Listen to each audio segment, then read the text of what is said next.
Okay. Hello, everybody. Good morning. Welcome to today's Chalk Talk. Today we have Dr. Lisa Peterson, who since 2009 worked as a critical care physician and has now joined our team here at St. Luke's as a hospice and palliative care fellow. She will be talking to us today about the hearing at the end of life. So Lisa, I will hand it over to you. Thank you for being here. All right, thanks, Jessalyn. So this started because I kept hearing physicians, palliative care physicians, telling patients' families that hearing was the last sense to go. And I always wondered how we knew that. And happily, this article was published in Nature in 2020. And there's the reference if anyone wants to read the article. The article itself turned into a deep dive into learning about EEGs and the various waveforms associated with conscious and pre-conscious processing. The article itself, there's a lot of background information that's not especially clear. So a lot of the first part of this presentation is really going to be educating you on how they did this and EEG tracings that I've, other than is the patient seizing or not seizing, don't have much experience with. Can we go to the next slide? So the previous data that they had about hearing being preserved at the end of life was from cardiac arrest survivors, anywhere from 6 to 12% of the patients that had CPR and survived. And then they talked to these people about what they had experienced when they didn't have a physiologic heartbeat, when they were undergoing CPR. And they've also looked at brains at autopsy, and only about 60% of these brains showed moderate to severe ischemia. So clearly they're being autopsied, so the brain is dead, but only 60% are showing loss of blood flow. And they've looked at patients who they are calling, in this article, they call it disorders of consciousness, previously known as persistent vegetative state. And they talked about if you give this patient a verbal command, they cannot follow this verbal command. So they hooked these patients up to functional MRIs and they hooked them up to EEG machines. And if you tell these people to, move your toes or move your fingers, the MRI will functionally light up in the area of the brain where their fingers and toes are. And the EEG signals are what you would expect from somebody who was able to behaviorally follow the commands. So cognitively, they are performing what you're asking them to do, that you're just not seeing it physically. Can we go to the next slide? So they looked at how to measure a dying brain. And this is where all of the EEG education comes in. So they looked at ERPs, and these are pieces of an EEG, and there's a whole bunch of different kinds of event-related potentials. And there's something in there called a mismatch negativity, and this will become more clear when I can show you pictures, but it's a kind of an ERP, and it's very specifically associated with hearing, with auditory sensory memory. And then the P300 is this general category of positive deflections in the EEG, and then that further breaks down into different kinds of P waves within this category of the P300. And the P300 are also measured, they can be measured with auditory or visual stimuli. And ERPs in general is a direct result, a direct fluctuation of that EEG to a specific sensory, cognitive, or motor event. And then, like I said, the mismatched are pretty specific, or are very specific for auditory. Next slide. So this is the general context of what they think the P300s are telling us. So your brain just has constant information flowing over it. Your brain has to decide what's important and what's not important. So you have this constant input, and then your memory will look at it and say, is this a new stimulus? And if it is, your brain will then generate a P300 response, and then that will actively try to put stuff back into your memory. If this is not a different stimulus and you're used to this and this is background noise, you generate a different kind of wave or different kinds of waves called a P200, the N100, and the N200. Next slide. So this is also just a general lesson in what these waves mean. So the single stimulus, you have no background, you're just asking people to respond to a target stimulus. And these are auditory stimuli. So when you see that target, the brain generates this general P300 wave. So then the next thing they looked at was these oddball targets. And these oddball targets is now you have the targets, but you have a background stimulus. And you can see from the graph, you're still having a P300 wave when the target hits the brain, but you've got these background sort of N100, N200, P200 waves that are dealing with as your brain gets used to the S stimulus, the background, you're trying to weed that out. And then the next thing they looked at, and this is all data from 60s, 70s, even 80s, when they tried to look at cognition and EEGs. So then by the time you get to what they call the 3 stimulus, you've got your background stimulus, you've got your target, and then you have something that's a distractor. And when Jessalyn and I were kind of talking about this yesterday, I think the easiest way to understand this is when you're at work and you have the background noise of the hospital, and then your target lesion might be a siren from an ambulance. You can pretty quickly weed that out as not so important. And then, you know, a gunshot or something falls, that's going to be your distractor stimulus. So you can see the background wave at the bottom, and then you can see that P3A wave. And that is quick, that happens in the front of your brain, and that's dealing with your targets. And now though, your distractor that's warning you, so the P3A is also it's pre-conscious. So the P3B is conscious. So now you're warned of danger, something's distracting you, your neural energy is now being pushed to this distractor stimulus, and you can see this P3B, and that's the response of conscious detection of sound. The other thing is, as the stimulus task, the S task, gets harder, the P3B will get smaller. And if your S task is easier, your P3B will get higher.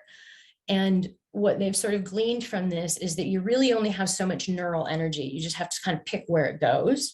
And a lot of this is, I mean, clearly this is happening without you being aware, conscious. You probably couldn't direct it any differently if you really tried. Next slide. So the definitions of the mismatch negativities and the P3A. So these are local effects, pre-conscious, pre-attention, processing, sound. The MMN is a negative deflection, and we'll talk about that in a picture. It'll be easier to see. These P3As start in the front of the brain, so they're fast, and those are related to attention and just the engagement of attention and processing of novelty. Again, can be pre-conscious, orientation, involuntary shifts of your brain as it is moving around and trying to detect its environment or what it's bringing in. And the P3A is frontal and dopaminergic, and they're faster. Next slide. So the P3Bs, this is parietal, it's a little slower. And this is also when taps into memory. So if something is a remembered stimulus and it's not novel, you don't necessarily generate a P3B, but if it's new and your memory is like, I don't know what this is, you will start generating P3Bs. It's considered more of a global effect, although shows up most in the parietal region, is generated the P3Bs from norepi, whereas the other ones were dopamine. And the less probable the event is, the bigger your P3B is. And this is always associated with conscious awareness and detection of these oddball targets or those distractors. Next slide. So this is just a review of where these leads are on a person's head. So the nose is the little triangle at the front. And we're most interested in, you can see where the FZs are up in the front, and then the central zones, and then the parietal zones are sort of in the mid back of the head.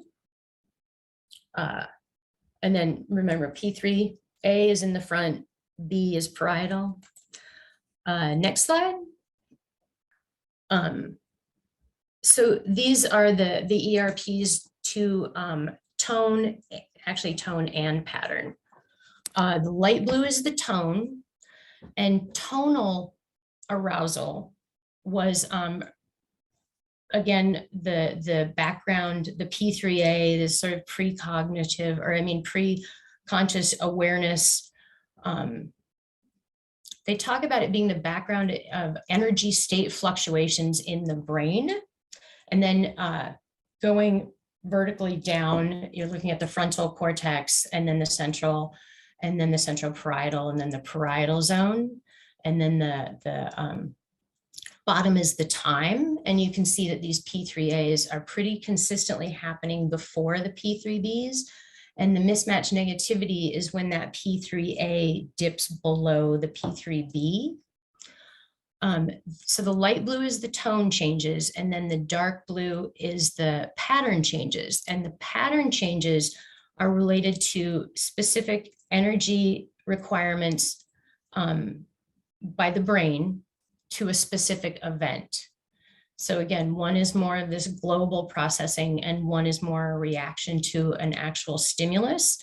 And the tone is more consistent with the background. And then those patterns, the dark blue, are more consistent reactions to an actual stimulus. Next slide. So when they applied this to dying brains, they looked at young, responsive, healthy controls, and then they looked at responsive hospice patients, and then they looked at dying patients. And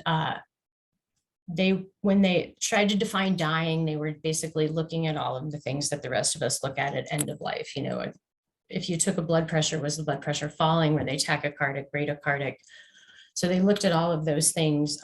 Consciousness, they were unresponsive.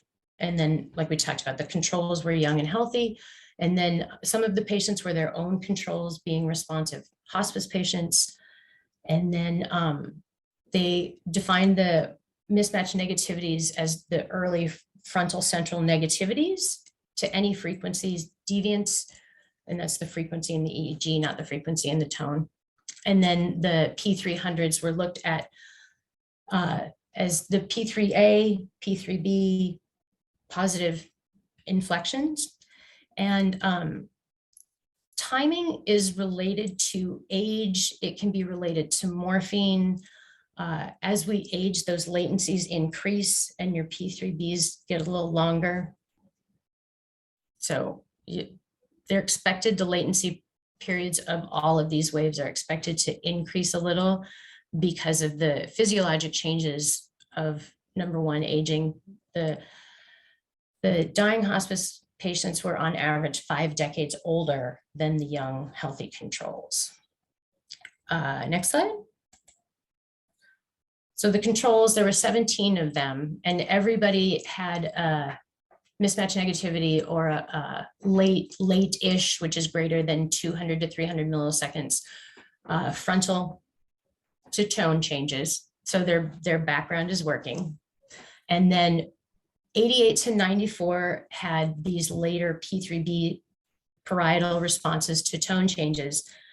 And if you dig into it, it looked like somebody fell asleep during the testing because they had really good responses to their targets when they were saying they heard them at the beginning, at the end, and then the middle, they just didn't say that they heard anything. And they think that he may have just fallen asleep. So that's sort of why your controls aren't 100%. At least that was one of the explanations they were postulating. So then there were 8 responsive patients, and they still had evidence of early frontal mismatches, these P3As, only half of them had the late P3Bs to the tone changes. So remember, tone is sort of more this background, and pattern is going to be more of the response to a specific event. And then, like we talked about, the latencies were longer, to be expected.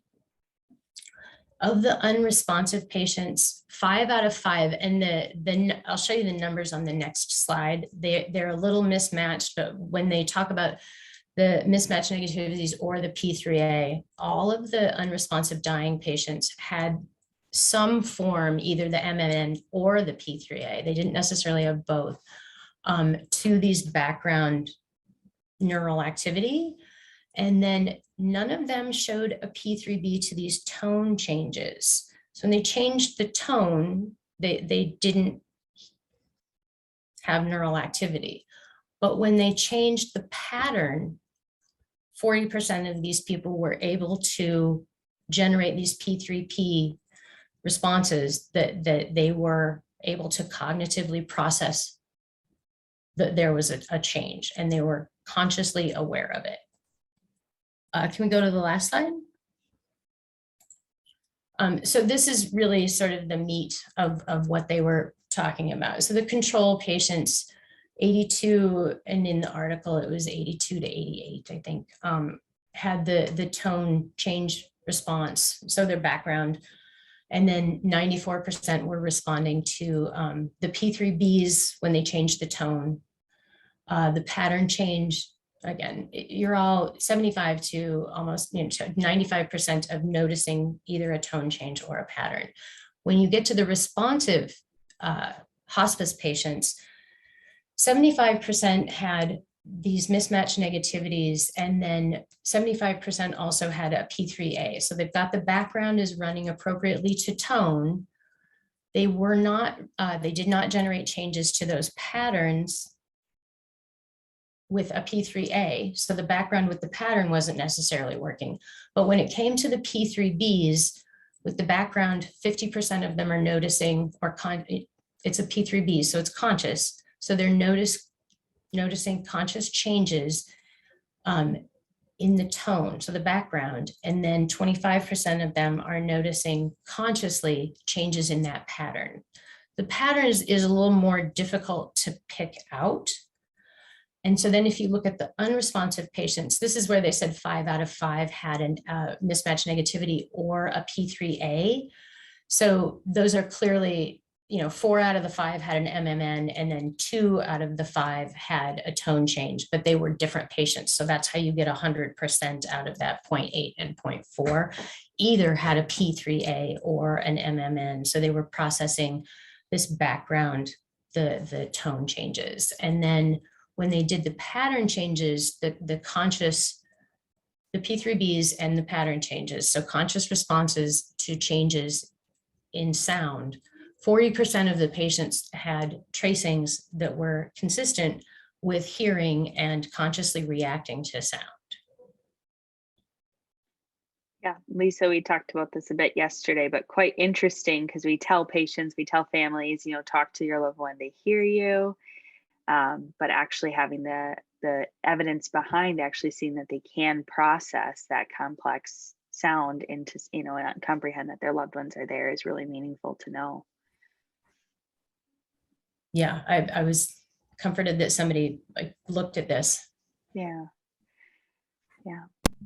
So when I think about patients hearing at the end of life, I think about death rattle. Right? We tell family members, we think that this is bothering the people around the bed. You're the ones that are hearing it. It almost feels like we're having our cake and we're eating it too. Doesn't that mean that maybe some of our patients with death rattle might be hearing it and might be having some distress, and therefore there's another potential reason to consider treating? Yeah, absolutely. They didn't specifically talk about sounds that the patient was generating.